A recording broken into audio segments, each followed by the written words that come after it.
तीन भुवन में सार वीतराग विज्ञानता शिव स्वरूप शिवकार नमः त्रियोग समारिके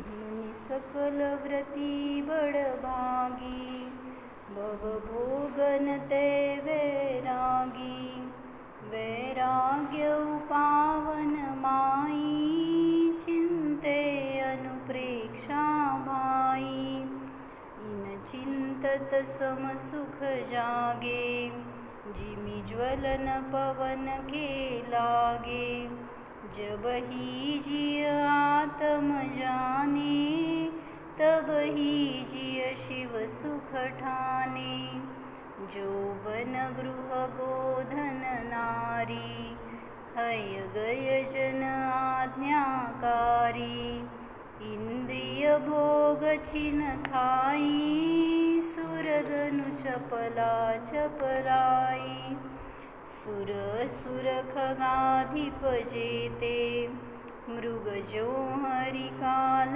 दलेते मणिमंत्र तंत्र बहु होई मरते न बचावे कोई।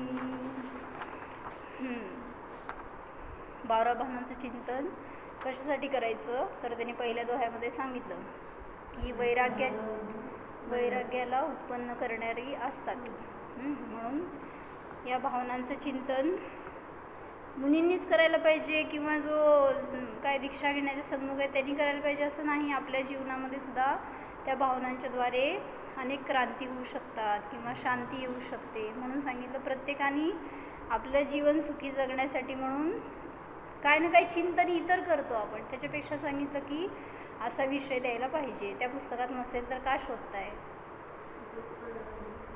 नसेल बहुतेक राहू दे झालं की म्हणायचं तर झालंय त्याच्यावरच सांगायचं मला आता। तर काय सांगायले वही पेन आणलाय ना तिकडे तिकडे तर अनित्य भावना पहिली झाली त्याच्यामध्ये काय सांगितलं होतं की संसार शरीर भोग सगळं अनित्य आहे। कशासाठी सांगितलं तर त्याच्यातून त्यांना सांगायचं आहे की तुम्ही त्या अनित्य विषयांना नित्य करून भोगायला जाता किंवा नित्य करून सांभाळायला जाता म्हणून म्हणतायत की ते नित्य राहणारे नाही आहेत विषय सगळे विषय क्षणिक आहेत मग त्याला जसं आहे तसं स्वीकारला तर सुखी राहणार आहे पण त्याला आपण काय करायला जातो शाश्वत ठेवायला जातो जसं हे शरीर क्षणिक आहे का अविनश्वर आहे मग किती त्याच्यासाठी आपण किती त्याला जपण्यासाठी किंवा त्याला काय म्हणायचं बॉडी बिल्ड करायचं किंवा मग सगळ्या रीतीने त्याची सगळी निगा राखायची सुंदर बनवायचं बलिष्ठ बनवायचं खाऊ पिऊ घालायचं सगळ्या रीतीने आणि मरणार म्हणल्यावर समोर आलं समजलं तर मरण तयारी नाही आहे कोणाची स्वीकार नाही आहे म्हणून सांगितलं की अनित्य भावना सांगते स्वभाव नित्य आहे मग जरी हे शरीर आहे शरीराशी एकत्व व्हायला तुमचं तर त्याला द्रव्य बघा उद्गल द्रव्य म्हणून शरीर म्हणजे काय आहे हेच शरीर पाहिजे हेच परमाणू पाहिजे तसा हठाग्रह का तुम्हाला मिळणार आहे जोपर्यंत मोक्षाला जाणार नाही तोपर्यंत शरीर मिळणार आहे पण असं शरीर पाहिजे हाच संयोग पाहिजे हेच आई वडील पाहिजेत कोण पाहिजे म्हणजे हे सगळं आपण काय करतो असा संयोग मागतोय आणि त्याच्याविषयी आसक्ती आणि त्याच्यामुळं मग तिथं नित्याकडं लक्ष राहत नाही म्हणून म्हणतात की त्याला त्या बुद्गलाला सुद्धा नित्य पहा म्हणजे द्रव्य रूपाने असाच म्हणजे जे संबंध आलेले म्हणलं की मग अनंत परावर्तन झाली म्हणतो ना आपण जे म्हणजे असंच सगळं सानिध्य मिळालंय असंच बसलेलो असणार आपण असं झालं असेल कधी तर मोक्षाला गेलो नाही आहे म्हणजे अजून असं काहीतरी घडलं असणार आहे पण आपल्याला कुठं त्याच्याबद्दल माहिती आहे असं म्हणजे असे अनेक परावर्तनं झाली तरी सुद्धा अजून त्यातनं बाहेर पडलो नाही म्हणजे किती पुरुषार्थी आहे आपण कुठं पुरुषार्थ करतोय संसारामध्ये बाहेर पडायसाठी नाही म्हणून सांगितलं आता ज्ञान झाले तर हीच भावना करायची की आता मला कोणाशी संयोग होऊ नये कोणाचं सानिध्य पाहिजे हे भाव नको बस माझा एक आत्मा जसं तीर्थंकर जेव्हा जन्मले तीर्थंकर बालक तर त्या भावात त्यांचं कोणी गुरु नसतं कोणी देव नसतं, ते स्वतः काय म्हणायचं सगळं त्यांचं मोनोपोली असते, माझं जे आहे ते सगळं माझं खरं, किंवा मीच फक्त एक ओम नमः सिद्धेव्या म्हटलं ना ते सुद्धा सिद्धांचं स्मरण म्हणून, आणि मग तिथं बाकीच्या अन्य अरिहंतांना नमस्कार नाही, इतर तीर्थंकरांना नमस्कार नाही, तर असं त्यांचं जीवन.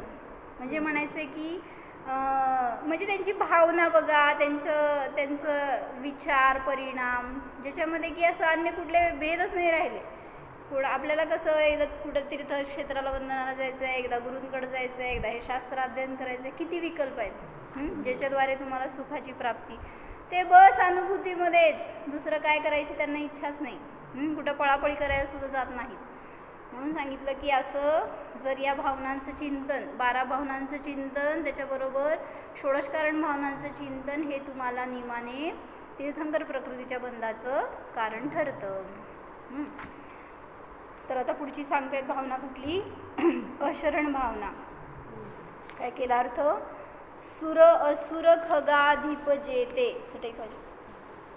सुर म्हणजे देव, देवांचे इंद्र, असुरांचे इंद्र, खगाधिप म्हणजे विद्याधर वगैरे, खग म्हणजे पक्षी, आणि मग पक्षी जसं आकाशात उडतात तसं उडणारे, तशी विद्या असणारे अधिपती, खगाधी म्हणजे विद्याधर वगैरे, जे ते मृग जोहरी काल दले ते, ज्याप्रमाणे त्यांना त्या सगळ्यांना, जसं की हरिणाला सिंह पकडलेला असताना त्या अवस्थेतून कोण सुटका करणार आहे, त्याचा मृत्यू कोण टाळणार, काल दले ते, जसं त्याचा मृत्यू नाश करणारा आहे, तसं चिंतामणी आदिरत्न मंत्र तंत्र अनेक प्रकारांनी सगळं केलं तरी सुद्धा तुम्हाला त्या मरणापासून वाचवणारं कोणीही नाही. म्हणजे म्हणून सांगायचं आहे काय, जो जन्मला त्याला मरायचं आहे, पण मरण स्वीकार नाही आहे आज कोणाला, त्याच्यामुळं त्याचं भय आहे. मग हे काय ऐकलं मी आत्ता की मरणाचं चिंतन करण्यापेक्षा, किंवा काय म्हणायचं, मरणापासून दूर पळण्यापेक्षा मरणाच्या भयापासून दूर व्हा. काय म्हणलं, म्हणजे जे आपल्याला आतंक म्हटलं ना, त्याचं काय म्हणायचं, आतंक म्हणजे एक तुमच्यावर दबदबा. आतंकवादी काय करतात, कंट्रोल नाही रे भैया, असं दहशत म्हणतो ना आपण एक, तसल्या टाईपमध्ये. म्हणजे मृत्यूचं एक भय असं आहे ना आपल्याला की त्याच्यामुळं विसरून जातो, जगायचं विसरून जातो. म्हणून त्यांनी म्हटलं मरा, एकदाच मरा, तुम्ही रोज आणि प्रतिक्षणाला मरताय, कधी येणार मरण किंवा मरण येणार नको. म्हणजे त्याच्या भयाने सांगितलं की जगायचं सुद्धा विसरून जातो जीव. तर तुम्हाला त्या मरणापासून न ते देव दानव काय म्हणायचं असुर मंत्र तंत्र कोणी वाचवणारं नाही का, कारण ते सुद्धा मरणार आहेत. देव वगैरे किंवा कोण तुमचे विद्याधर म्हणा, ते सुद्धा सगळे जर नश्वर आहेत, ते मरणार आहेत, तर ते तुम्हाला कसे वाचवणार.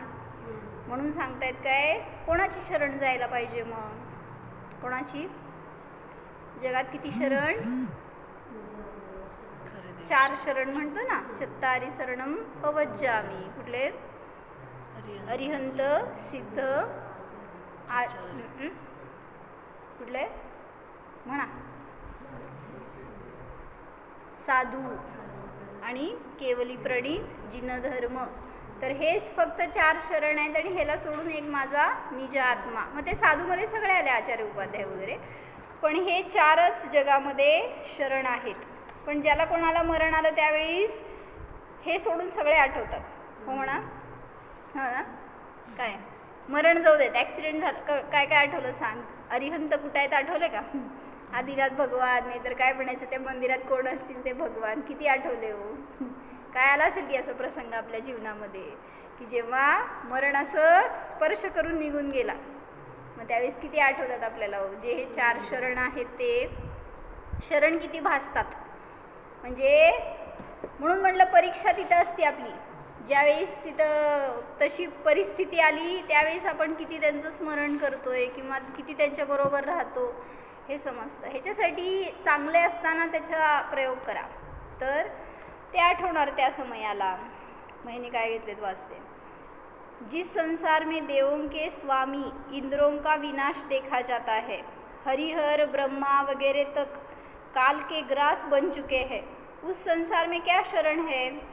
प्राणी सोचता है कि यह संसार मेरा शरण है, इसमें रहकर मैं मृत्यु से बच सकता हूँ, किंतु आचार्य कहते हैं कि जिस संसार में इंद्र, हरिहर, ब्रह्मा जैसे शक्तिशाली देवता तक मृत्यु के मुख से नहीं बच सकते, वहाँ कौन किसका शरण हो सकता है? जसं त्या हरिणाला त्या वाघाच्या पंज्यातून कोण सोडवू शकतं? म्हणजे आपल्याला हे वाचताना लई इझी वाटतंय, पण विचार करा ना. जसं मी आत्ता एक प्रसंग बघितला होता, परवा एक व्हिडिओ आला होता कुठंतरी ग्रुपवर, की एक मगर होती, त्या मगरीच्या तोंडामध्ये काय ते माकडाचं पिल्लू अडकलं होतं, आणि ती मगर काय झोपली होती का? कशासाठी ते असं बहुतेक झोप लागली. हां, झोप लागली होती बहुतेक तिला, आणि ती न त्याला भक्षण करत होती ना सोडत होती, म्हणजे ते अर्धवट. आता मी विचार केला इथं त्यांनी हे एक प्रसिद्ध उदाहरण किंवा काय म्हणायचं, त्या आचार्यांना दिसत असणार तसं जंगलमध्ये, त्यामुळे त्यांनी ते उदाहरण घेतलं की वाघाला त्या हरिणाच्या तोंडामध्ये अडकलेलं चुकलं, हरणाला वाघाच्या तोंडामध्ये अडकलेलं बघितलं तर तिथं आपण म्हणतो की त्याला कोण सोडवणार. पण इथं अशी अनेक उदाहरणं आहेत जिथं म्हटलं काय की त्या सापाच्या तोंडामध्ये बेडूक अडकलंय आणि ते मरेपर्यंत काय करते हो, सांगितलं ना त्यांनी, ते बेडूक अन्य किड्यांना पकडते, तर त्याचं मरण आलं हे सुद्धा विसरून ते जोपर्यंत शेवटचं मरण श्वास होत नाही तोपर्यंत ते भोगाचे विचार. म्हणजे म्हणायचं आहे असं की आपलं सुद्धा मरण कधी येणार आणि कोण आपल्याला असं ग्रास बनवणार हे माहीत नाही, म्हणून किती सावध राहायला पाहिजे. तर ह्याच्यामध्ये पण सांगितलं ना, ठीक आहे, ह्याच्यामध्ये कोण हुकुमचंद भारीचे 12 भावनांमध्ये डोक्यावर घे. अशरण भावना आहे ना. छिद्रमय हो नाव डगमग चल रही मझधार में, दुर्भाग्य से जो पड़ गई दुर्लभ के अधिकार में, तब शरण होगा कौन जब नाविक डुबा दे धार में, संयोग सब शरण शरण कोई नहीं संसार में. काय समजलं? त्या नदीमध्ये नाव घातली आणि त्याला छिद्र पडलंय, किती तरणार, किती तारणार ती नाव, जे कोण त्याच्या आधाराला जाणार ते निमाने बुडणार. म्हणून सांगितलं की संसारामध्ये कोणी शरण नाही आहे. तुम्ही त्या नाविकाला कितीही म्हणला की बाबा तुला सगळं संपत्ती वैभव सगळं देतो, पण ते किती वाचवणार. म्हणून सांगतायत की तुला त्या जगामध्ये कोणी, त्या समयामध्ये कोणीही शरण नाही.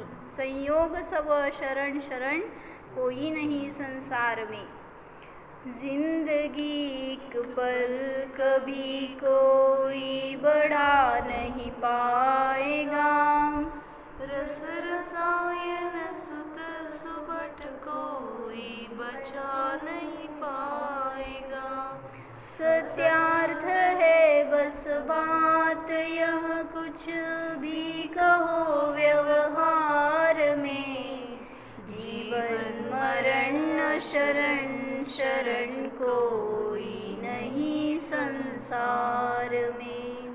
काय सांगा करा ही सोपायचं ट्रान्सलेशन कर. जिंदगी एक पल कभी कोई बढ़ा नहीं पाएगा म्हणजे कोण वाढवणार आहे.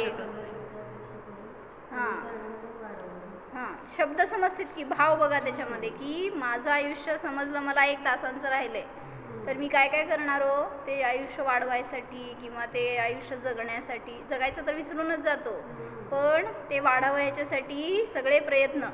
म्हणून काय केलं होतं त्यांना सांगितलं होतं की तुमचं हार्टचं वर्किंग खूप कमी झालं आहे आणि ऑलरेडी 2दा अटॅक येऊन गेला होता आणि मग शेवटी सांगितलं होतं की तुम्हाला कधी पण मरण येईल सांगता येत नाही. म्हटल्यावर त्यांनी काय केलं, शरण गेले. असं कोणीतरी होम करून देतात, काय मृत्युंजय होम, कुठला तरी मंत्राचा जाप करायचं. म्हणजे कशाला शरण मांडतात लोक. आता तर नवीन कळलं काय, भक्तामृत स्तोत्राच्या एक एक कडव्यामध्ये एक एक गुण आहेत म्हणून. म्हणजे काय म्हणायचं आहे मला, सगळे शास्त्र, गाथा, स्तोत्र, मंत्र सगळ्यामध्ये शक्ती आहे बरं का, नाही असं नाही. पण तुम्ही काय केलं, स्पेसिफिकेशन केलं. काय 15वा श्लोक ह्याच्यासाठी, 30वा श्लोक त्याच्यासाठी. म्हणजे काय केलं उलटं, आम्हा म्हणतात ह्याला मिथ्यात्व म्हणतात. म्हणजे त्या श्लोकांनी, त्या शब्दांनी हां असं सांगायलेत कोण कोण काय काय. तर ह्यालाच म्हणतात मिथ्यात्व. मग म्हणजे म्हणून सांगायलेत का तुम्ही ते 15व्या श्लोकांनी होत आहे म्हणतात, 14व्या 17व्या मागच्या पुढच्या श्लोकांनी काय होणार नाही का तुम्हाला. म्हणजे होणार ना, तर विशुद्धीने होणार आहे. पण आपण काय विचार करतोय, त्या मंत्रांनी किंवा त्या स्तोत्रांनी माझं रोग दूर होणार म्हणून ते लोक तेवढंच स्तोत्र. ते एक फॉरेन कंट्रीमध्ये पण कोणाला तरी असं मिळालं गुरु, आणि मग त्या गावातले, त्या काय म्हणायचं, त्या कंट्रीमधले सगळे लोक त्याच्या आहारी. आणि म्हटले की ते एकच श्लोकाचं कुठलं काय मला लई माहीत नाही, 40वा 45वा असं काहीतरी, त्या श्लोकाचं म्हणले दिवस रात्र पाठ करतात ते. कशासाठी, संकट दूर व्हावं, रोग दूर व्हावा. म्हणजे काय केलं आपण, बाकीचं कोण नाही तर मिळालं, त्या मंत्रांनी माझं लक्षात व्हावं. मग एवढ्या वर्षामध्ये का नाही वो मंत्र म्हटला तुम्ही, आत्ता रोग झाल्यावर का आठवला. म्हणजे म्हणायचं की कुठल्या अपेक्षेने जर तुम्ही धर्माकडे गेला तर, त्याच्या शरण आलात तर ते धर्मसुद्धा तुमचं उलटं फोल, म्हणजे ते तुम्हाला जे फळ द्यायचं ते सुद्धा देणार नाही. म्हणून म्हणतात की जर आयुष्य संपतंय तर प्रतिसमयाला नष्ट व्हायला लागले, आणि त्या आयुष्याला एक समयासाठी सुद्धा कोणी वाढवू शकणार नाही. आता मी एक इन्सिडन्स काय सांगितलं होतं, एका महाराजांच्या प्रवचनात ऐकलं होतं की झालेली घटना आहे. सागरमध्ये म्हणे एक रेल्वे ट्रॅक होतं रस्त्यावर, आणि ते रेल्वे जाणार म्हणल्यावर ट्रॅक बंद झालं, काय म्हणायचं, रस्ता बंद झाला होता, तिथं गेट बंद झालं होतं. आणि मग सगळे येऊन तिथे थांबले होते गाडीवाले, आणि त्यामध्ये एक 2 व्हीलरवाला माणूस होता कोणतरी, आणि तो जाणार म्हटल्यावर थांबला तिथं, आणि एक पाय खाली होता, एक पाय गाडीवर होता असं. आणि नेमकं त्या पॉईंटला काय झालं, वरून घार चालली होती म्हणे, आणि तिच्या तोंडात होता साप, विषारी साप. तो मेलेला नव्हता, जिवंत होता, आणि तो तिच्या तोंडातून सुटला, आणि बरोबर त्याचं पाय जिथं होतं ना तिथं जमिनीवर पडला तो. आणि त्या इतका खवळलेला होता म्हणे तो साप, त्यांनी त्या बरोबर माणसाच्या पायाला दंश केला, आणि तेवढ्यात ती घार येऊन त्याला उचलून घेऊन गेली. म्हणजे काय म्हणायचं तुम्हाला सांगा, त्याच्यात तो त्या ऑन द स्पॉट मेला तो मनुष्य. हे झालेली घटना आहे म्हण बरं का. म्हणजे मला म्हणायचंय, कोणाचं मरण कोणाच्याद्वारे कुठं होणार आहे, कसं, कोणाला काय माहिती तर का सांग. ॲक्सिडेंट झाला का, जाऊन त्या रेल्वे खाली गेला म्हणलं असतं तरी, पण कुठून आला साप, जस्ट दंश करायसाठी, आणि तिथनं निघून पण गेला. म्हणजे कसं निमित्त मिळायचं असतंय आणि कुठं व्हायचं असतंय ते कार्य तिथं होणारच. काहीतरी असं पूर्वजन्माचं वैर असेल की त्याच्या निमित्तात त्याच्याकडूनच मरण व्हायचं होतं. मग कोण टाळू शकलं आणि कोण वाचवू शकलं. आपल्याबरोबर असा प्रसंग का नाही होणार. आपले पण असे अनेक भावातले अनेक वैरी असणार, कुठेही कशाही रूपामध्ये भेटतील. मग तिथं स्थिर राहण्यासाठी त्या प्रसंगामध्ये आपल्याला आपलं ज्ञानच सहकारी असतं. म्हणून मरायचं जाऊ देत, लय लांब राहिलं माहिती आहे तुम्हाला, तुम्ही मरणार नाही. सगळेजण असं लाईफलाईन बघतात, मोठी आहे म्हणल्यावर मरणार तर नाही, जाऊ देत. रोजच्या प्रसंगामध्ये तुम्हाला दुःख तर भोगावं लागतंय ना, मग त्या दुःखातून कसं बाहेर पडायचं, त्या दुःखात मला कोण शरण आहे, ह्याच्यासाठी या भावनांचं चिंतन करायला पाहिजे. रसरसायन सुत सुभट कोई बचा नाही पाएगा. कुठलंही रसायन आणा, नाहीतर ते काय म्हणायचं, कुठलंही स्तोत्र घ्या, कुठलं मंत्र घाला, काय ते दोरा बांधा, नाहीतर काय ते काय काय करतात लोक, तसलं काय शहाळा अडकवायचं नाही, काय कोहाळा अडकवायचं, काय होतं त्याच्यानी, नजर लागत नाही म्हण बरं काय, माहिती आहे का. कसली नजर हो, कोणाची नजर कोणाला लागणार होती. हां, काळी बाहुली अडकवता होय. अजून काय, लिंबू मिरची आहे होय, ठेवता काय तसलं पण. म्हणजे काय सांगायचं की कोणाला कशाचं शरण वाटतं आणि कोणाला कशाचं, त्याच्याने आपलं सगळं संकट दूर होणार असं जे मानतात ते मिथ्यावादी आहेत, मिथ्या बुद्धिवाले आहेत. सत्यार्थ है यह बात बस कुछ भी कहो व्यवहार में जीवन मरण अशरण जीवन सुद्धा अशरण आहे मरण सुद्धा अशरण आहे म्हणून जो जन्मलाय तो नियमाने मरणारच जो मेलाय तो नियमाने जन्मणारच आणि जो जन्म मरणाच्या अतीत झालाय तो नियमाने सिद्धशिलेवर पोचणार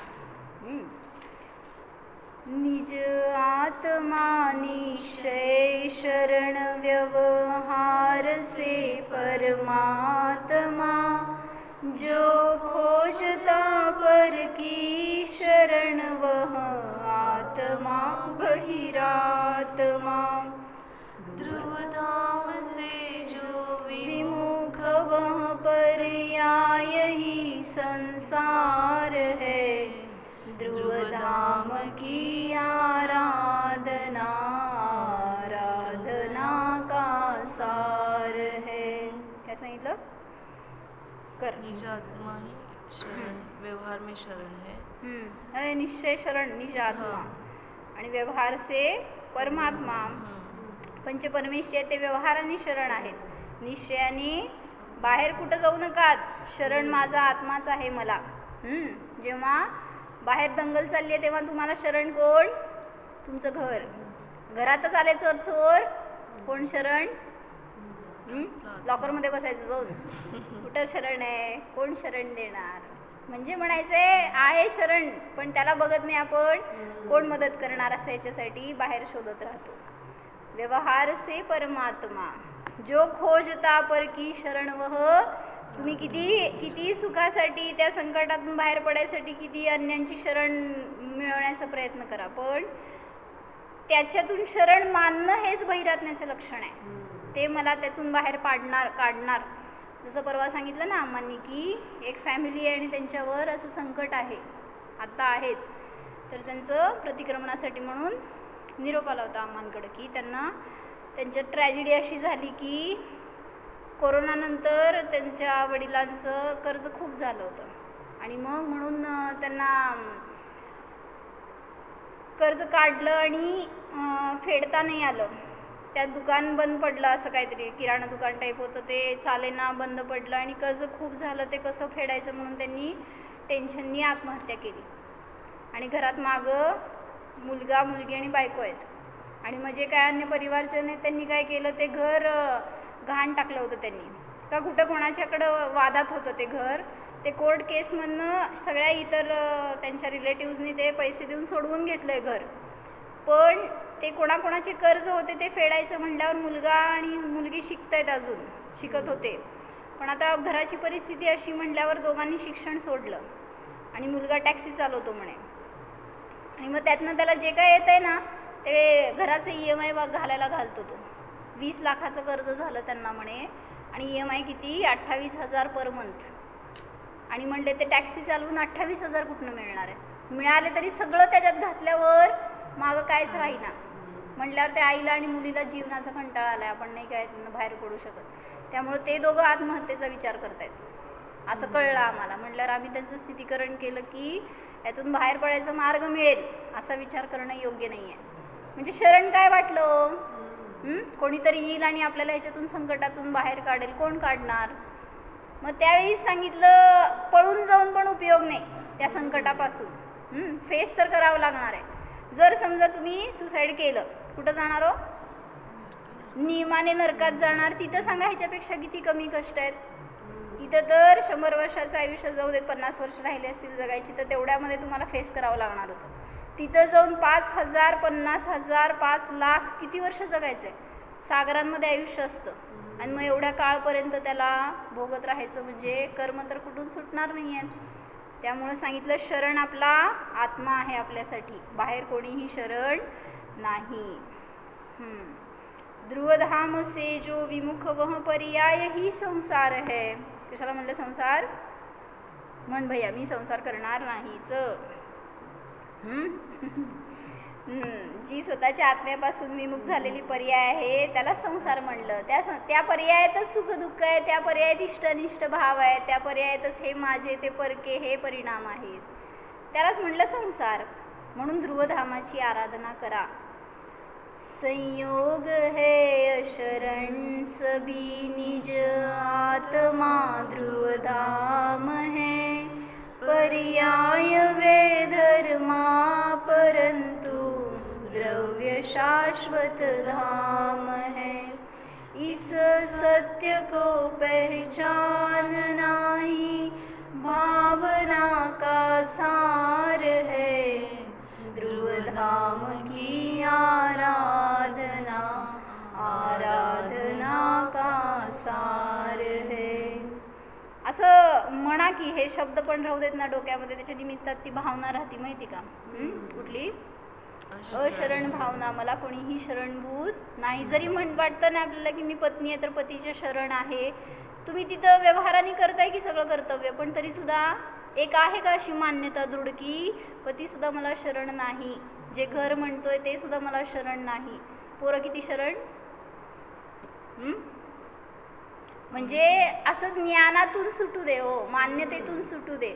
बाहेर काय सोडायचं आहे म्हणत नाही आहे आम्ही, पण जिथं मान्यतेत अडकलेलो असतो ना, मग त्यावेळेस फटके बसले तर त्रास होतो. मुलगा सोडून परदेशी गेला किंवा लक्ष देत नाही, असे अनेकांचे अनेक प्रसंग सांगतात की त्यामुळे तिथं मग त्रास होतो. तिथं अशरण, तिथं स्वभाव शरण आहे नाही दिसत, त्यांची शरण शोधायला जातो.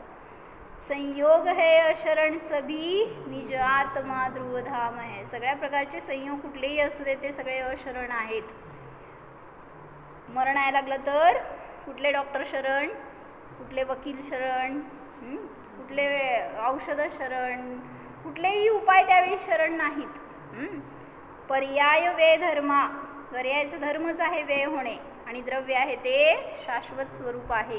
असं जो सत्य स्वीकारतो त्याला अशरण भावनेचा सार समजला.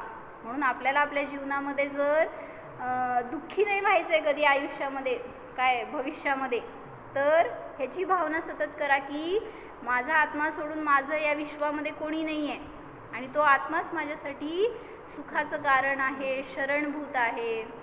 मग ते एक परवा पण एक न्यूज आली होती काय की कोण होते ते प्रोफेसर होते फार मोठ्या कॉलेजमध्ये कुठले तरी, आणि ते त्यांचं अंत झाला होता, आणि कुठल्या तरी ते बिल्डिंगमध्ये कुठं होते ना राहायला, 10 दिवसांनी कळालं की ते मेलेत. तर त्यांचा मुलगा होता फॉरेन कंट्रीमध्ये कुठं तरी, आणि मग त्यांची डेड बॉडी समजलं पोलिसांना, आणि त्यांनी ते काढलं तर त्यांचे कोणीतरी बहिणोई, काय म्हणायचं, बहीण, त्याचे मिस्टर असं वगैरे तिथं आजूबाजू कुठं गावामध्ये असणारे त्यांच्या हवाले करायचं होतं बॉडी त्यांना. तर मग ती घ्यायलासुद्धा त्यांना यायला वेळ, परत ते घेतली ताब्यामध्ये म्हटल्यावर त्याचा अंत्यसंस्कार करायला बोलवलं मुलाला. कधी झालं आहे अंत हे माहीत नाही, आणि अंत्यसंस्कार करायला तरी ये म्हटलं तर त्यांना वेळ नाही. त्यांनी सांगितलं तुम्ही व्हिडिओ कॉल करा, आम्ही इकडून अंत्यसंस्कार करतो. किती परिस्थिती भयंकर आहे, भयंकर. असं म्हणजे एक टच राहिलं आहे का आता आपले आई काय वडील काय मेले म्हटलं तरी सुद्धा लोकांना आज त्याच्याबद्दल असं काय म्हणायचं, त्याच्याबद्दल ओलावा नाही राहिला. इतकं वृक्ष होऊ शकतात लोक संसारामध्ये, त्या परिग्रहाच्या धनाच्या मागं. किती विचित्र रूप झालं आहे संसाराचं. म्हणजे म्हणायचं म्हणून की शरण कोणी नाही आहे, लवकर सावध व्हा, लवकर शाणे व्हा, तर आनंदी जगणार. सगळं करा की संसारामध्ये सोडून द्या म्हणत नाहीत, पण सगळं करत असताना सुद्धा चिकटतो ना त्याच्याशी, जेवढं चिकटणार तेवढं त्रास होणार आहे. त्याच्यासाठी स्वाध्याय आवश्यक आहे. म्हणून रोज काय ना काय स्वाध्याय करा, प्रवचन ऐका, एक लिंक ऐका ना पहिल्यापासून. जाऊ दे तुम्हाला शास्त्र घेऊन बसायचं नाही होत ना, एक प्रवचन कोणाचं पण धरा, एका शास्त्राचं अध्ययन पहिल्यापासून शेवटपर्यंत करा. त्याच्या निमित्तामध्ये आहे स्थितीकरण आपलं आपण करू शकतो. कोण बाहेर स्थिर करणार नाही आहे आपल्याला. त्याच्यासाठी शरणभूत आपला एक आत्माच आहे, समजून घ्या.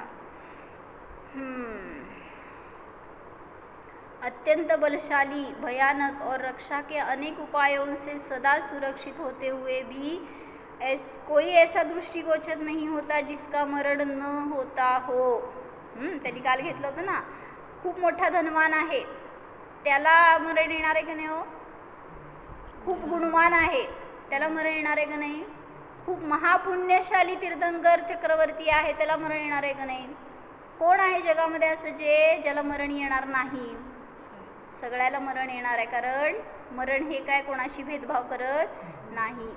कोई कितना भी बलशाली हो, कितना ही भयानक हो, सदा अपनी रक्षा के लिए हाथी, घोड़े, तीर, तलवार, काय मंत्र तंत्र आदि कितने ही रक्षा के उपायों से सुसज्जित रहता हो, किंतु मृत्यु से बचते हुए किसी को नहीं देखा. ऐसा देखते हुए भी मूढ़ जीव कौन?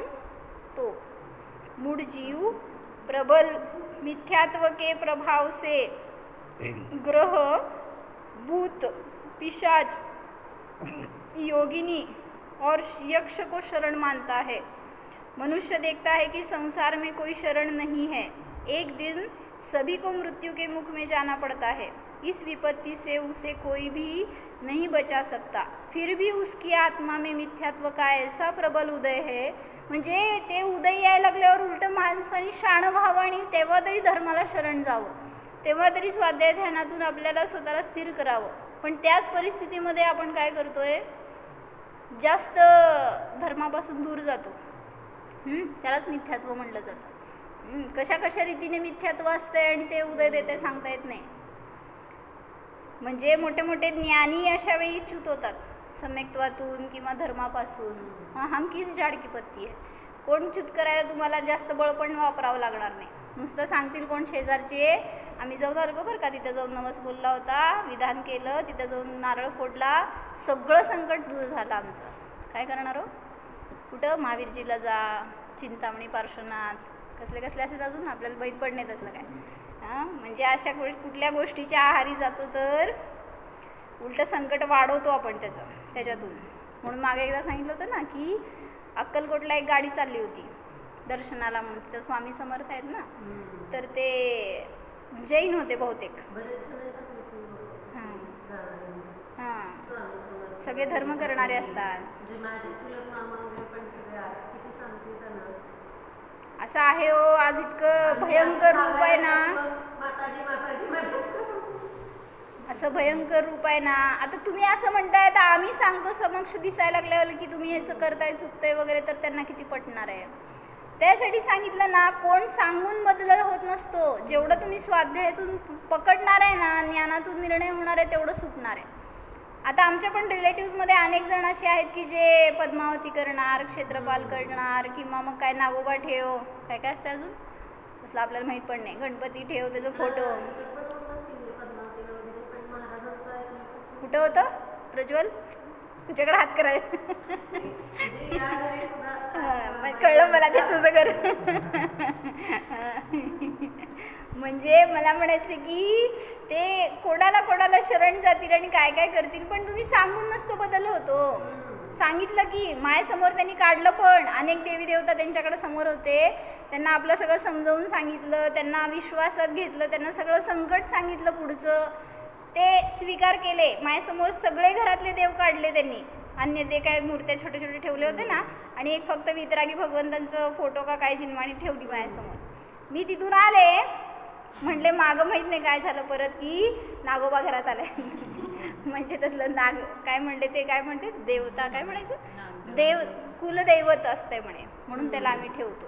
आता काय करा तुम्ही, 10 देव ठेवा नाही तर 1 ठेवा. जर मान्यता त्याच्यामध्ये अडकलेली असेल तर कोण बाहेर काढू शकणार आहे तुम्हाला. मग ते असं गावांमध्ये वगैरे तर त्यांची अशी मान्यता असते की ते काढून टाकलं तर संकट येतं. मावशी पण माझी चुलत मावशी तिला सांगते, ती म्हणते सगळं पटतंय तू सांगितलं, पण प्रतिक्रियेची आम्हाला तिथे गेल्यावर अक्कलकोट तिथं 3 महिन्यांनी सांगितलं भूत आहे म्हणून तिथं जे आपल्या डोक्यावर बसलंय. मी ते सांगत होते इन्सिडन्स की स्वाध्याय करून पटवा म्हणायचं, कोणी सांगण्याने पटलेलं लगेच सुटून जातं, आणि या भावातनं पुढच्या भावात तर काय संस्कार राहायचे. इथंच आपल्या हृदयाला तर 4 दिवसांनी बदललेलो असतो आपण. तर ते जैन कुटुंब होतं आणि असं गाडी ट्रॅक्स करून चालले होते दर्शनाला म्हणून तिथं स्वामी समर्थला, आणि त्यांचं ॲक्सिडेंट झालं. जेव्हा अजून जस्ट पोचणार होते ते काय झाडाला आदळून आपटली गाडी आणि फुटली, आणि त्यात अनेक जणांना जीवितहानी काय झाली नाही, पण अनेक जण त्यामध्ये इंजर्ड झाले, आणि गाडी तर पूर्ण चक्काचूर झाली म्हणे. मग सगळे 4-5 जण कोण होते ते ॲडमिट होते, आणि त्यांना भेटायला म्हणून कोणीतरी जैन गृहस्थ गेले होते, दुसरे धार्मिक म्हणा त्यांना आता एका शब्दात. म्हटले असं कसं झालं व असं व्हायला नको होतं. तर त्यांनी काय सांगितलं, स्वामी समर्थांमुळं वाचलो. आता काय सांगायचं. म्हणजे त्यांना विचारलं, मग म्हटलं स्वामी समर्थांनी हे का केलं, ॲक्सिडेंट का करवलं, तेच करवायला नको होतं. मग उलट तुम्ही वितरागी देवाला सोडून असं सरागीकडे गेला, त्याचं उदय हे आहे, हे नाही समजत लोकांना. म्हणून सांगायचं आहे काय, एक तर निश्चित करा आपलं स्थान कोण आहे, शरण कोण आहे जीवनामध्ये. ते आपण जर ढळमळीत असेल तर तुम्हाला कधीच आयुष्यात कोणी शरण भेटणार नाही. सतत तुम्हाला शरण बदलत राहावे लागणार. म्हणून सांगतायत की जेव्हा मृत्यू समोर दिसतो त्यावेळेस सगळं विसरलेलं असतं. कोण आई आणि कोण वडील, कोण भाऊ, कोण बहीण, सगळं विसरलेलं असतं. जेव्हा स्वतःचं मरण, शरीर सुटणार आहे हे बेर होत नाही लोकांना. ज्ञानात तशी शक्ती नसती तुमच्या की ह्याचं स्वीकार व्हावा, जाऊ देत. आम्हा असं अनेक वेळा सांगते, बघितलं ना आम्हाला जेव्हा आजीचं मरण होत होतं, चेहरा कसा होता आम्हांचा, कसं होतं, काय बोध घेतला सांगा. मी तर लय वेळा सांगते याच्याबद्दल, कारण मला फार शॉक्ड होतं ते त्यावेळेस ते बघितलेलं. मला इतकं सुद्धा त्यांची गृहस्थ दशेतली आई ती, पण त्यांच्या चेहऱ्यावर एवढी सुद्धा काय म्हणायचं अस्थिरता नव्हती, चंचलता नव्हती किंवा दुःख नव्हतं जरा सुद्धा. आणि आम्ही सगळे ढसाढस रडत बसलो होतो. काय झालं म्हणले रडायला तुम्हाला, कुठं गेलाय जीव. इतकी मान्यता प्रबळ आहे ना, इतकी जबरदस्त आहे ना, तशी मान्यता पाहिजे आपली तर धर्म राहतो, नाहीतर काय नाही. आपण काय करतोय धर्म म्हणून, म्हणजे परीक्षण करा ना. आता एवढं राहताय ना तुम्ही आता माताजींजवळ, त्यांच्या प्रत्येक क्रियेमधून बघा त्यांनी कुठं त्रास होतोय ना शरीरामध्ये. रात्री झोप होत नाही. कधी म्हणलेत आम्हा असं, मला झोप होत नाही हो, ऐकलं का कधी, किती मी रात्र जागते, मला किती त्रास होतो, एका शब्दाने कधी असं. म्हणजे मला म्हणायचं आहे की त्यांनी मानलंय हो शरीर वेगळं आहे, माझं नाही आहे. आपण नुसतंच म्हणतोय. म्हण बघू बया, शरीर म्हणजे मी नाही. नुसतं म्हणणं वेगळं, पण तो स्वीकार आहे ना, त्या स्वीकारामध्ये वेगळं बळ असतं. म्हणून शरीर कधी शरण नव्हतं, नाही, नसणार. याचं जेवढा लवकर निर्णय करणार आहे ना, तेवढं आपलं सुख आपण भोगू शकतो.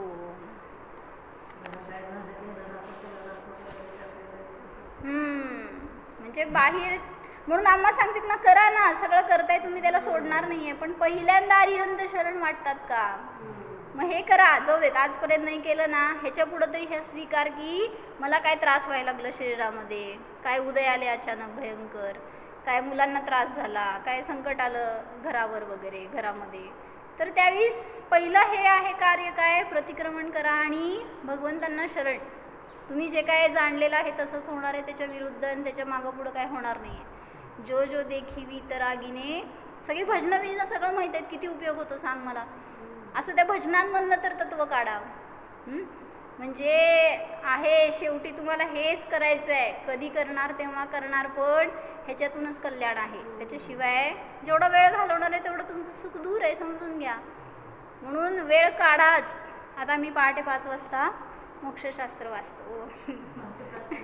तर म्हणजे अनेक जण आता म्हटले ऐकायचं आहे, वाचायचं आहे असं, तर मग ते असे जण आहेत की जे म्हणले नाही मला झोपायचंच नाही आहे, मला वाचायचंच आहे. म्हणले मी आजपर्यंत किती वेळा ठरवलं पण कधी उठायचं होत नाही, नको वाटतंय वगैरे वगैरे, पण चिकाटीने बसतात वाचायला. आता लय समजतंय, लय येत आहे असं नाही, मला पण काही येत नाही, पण आम्ही वाचायचं म्हणून एकत्र बसतो. तर मग एक त्यांची जिज्ञासा कळती हो त्याच्यातून. म्हणजे संसार कोणाला नाही आहे का, सगळ्याला संसार आहे, सगळ्याला काम आहे, दिवसभर आहेत, पण त्यातून पण पुरुषार्थ करावा लागणार तुम्हाला. मग उद्यापासून पहाटे 5 वाजता हॅलो सगळे झोपेत असणार, तिकडनं फोन चालू ठेवणार, मी आपल्या इकडं बडबड करत बसणार. काय तर करा, पण जिज्ञासापूर्वक एक शास्त्र शिका. त्याच्याशिवाय वेळ मिळत नाही हे कारणच नको. मरायला वेळ काढावंच लागणार तुम्हाला, मरणारच आहे तुम्ही, पण ते मरताना करायच्यापेक्षा आत्ता जगतोय ते करा. काय विचारला तुम्ही, मी ऐकले. हां, तुम्ही पण व्हा. प्रज्वल भैया 5 वाजता. हो, ते एकांना विचारलं मी, असं जे ऐकतात 5 वाजता त्यांना विचारलं पुस्तक मिळालं का, मग वाचलं का? नाही हो, दिवसभरात वेळच नाही. म्हटलं आपलं 5 वाजता क्लास असते ना, त्याच्या आधी 1 तास उठा. म्हणले रात्री 2 पासून दुकानातच बसतो आणि वाचत. म्हणजे तयारी पाहिजे फक्त आपली की हो मला करायचं आहे, करायला पाहिजे. जेवढं स्वीकारणार तेवढं काढू शकतो वेळ आपण. ऑनलाईन आहे का? घ्यायचा विचार आहे, बघू.